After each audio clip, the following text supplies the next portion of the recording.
All right, so would you like to start by introducing yourself and telling us a little bit about yourself? Well, my name is David Katzman. I was born and raised in Saskatoon. My father came from Russia when he was 10 years old. Interesting story because, as was the tradition, his father came ahead of time and set up shop, so to speak, and then sent for his wife and child, but she had tuberculosis, and so Canada would not give her a visa, so he had to wait in Russia for her to die. And then they took him to Belgium. They pinned his tickets on his coat. They lied about his age. They said he was 12. He was really 10. And they sent him to Prince Albert.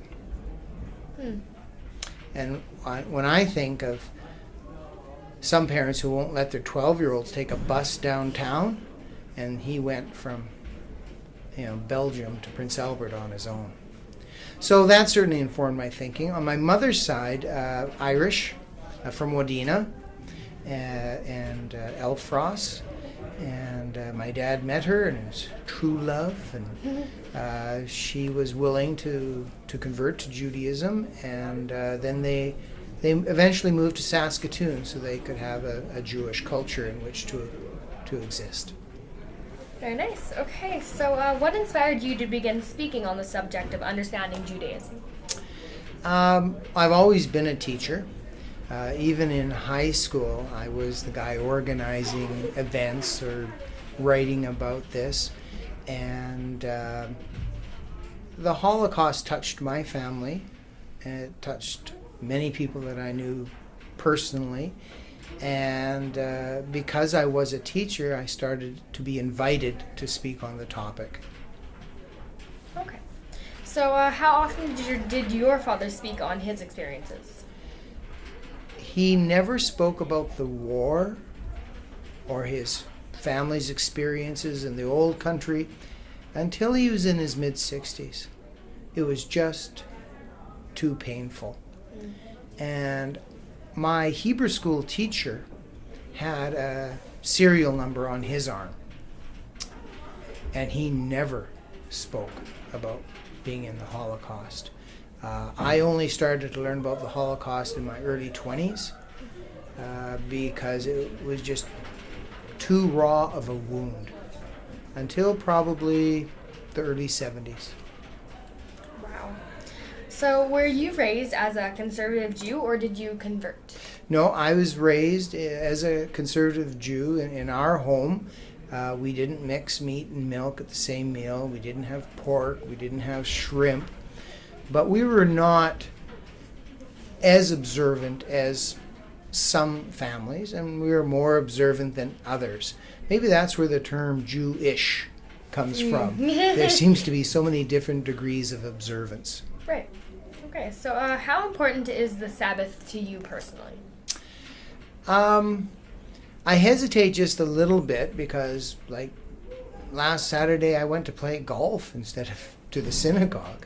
So I can't say that I am terrifically observant, but as a young man, and you're a teacher and you're trying to make a name for yourself, there's a tremendous amount of pressure to pretty much work through the weekend and do all sorts of stuff. But we had a young family, and I really tried to make Saturday special. Daddy will be home on Saturdays. Daddy doesn't go into the office on Saturdays. So I think it was important to us. And there are so many Christian families where Sunday used to be extremely important. You were with the family and you did not work. And now we're losing that. And stores are open 7 days a week. And I think families get disconnected. So I think there is a very important role for the Sabbath, whether it's Saturday or Sunday. Take a day off and connect with the people who are important to you. Okay. And how present do you believe that anti-Semitism is today? Saskatchewan is a wonderful place in which to grow. I can't think of any anti-Semitic event that I have personally seen. I've heard of a few, but pretty minor stuff. unfortunately, if you go to Calgary, the Nazis have a parade every year because that's the other side of free speech. And actually, they have every right to have their parade. The downside was there were some Jews protesting and they got beaten. Clearly anti-Semitic. And then there was the famous case of James Keegstra, who was teaching in Alberta and teaching his kids some truly awful stuff about Jews. And it took a long time to get that out. We are moving forward to a place where many people say Canada is for all people, as long as they will observe the basic principles of respect and responsibility. There are some really good, kind people who say Canada is a Christian country.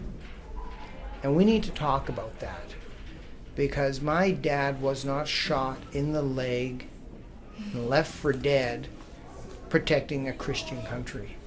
He was protecting, as John Diefenbaker said in 1961, a country where we all have the right to pray as we choose and to live as we choose and to vote as we choose, and we all have the obligation to uphold that for all Canadians. Yeah, I've never thought about that. I've heard people actually say, it's a Christian country, but really it's not. It's actually, it should be everyone, And historically, it was Christian dominated, which meant that Jews could not be members of Parliament. But there are a number of other traditions that are changing. Women could not start a bank loan until the 60s. Women couldn't sign their own children into a hospital. And a lot of this is faith-based, and the Jewish faith, as practiced by the Orthodox, is something that I can't abide by. In that little clip we watched of Fiddler on the Roof where he says 3 daughters and shrugs. What a horrible, horrible thing to do. Your children are going to pick up that because I'm a woman, I'm not as valuable. I'm not as important. This is what has allowed women to be humiliated and hurt for centuries, and it's got to stop. Okay. So read that book, American Girls. Okay, I will definitely. Then let me know what you thought. Okay. Well, is there anything else you would like to make note of at this time? Well, I'm so impressed with this facility. It was great. Oh, the yes. sound system in there for a curling rink, to have that quality of sound, the reverberations were almost non-existent, and then this, it's you guys got it all. All right, well, thank you very much. It's my pleasure. We're really lucky to have you. Oh, thank you. It's my pleasure.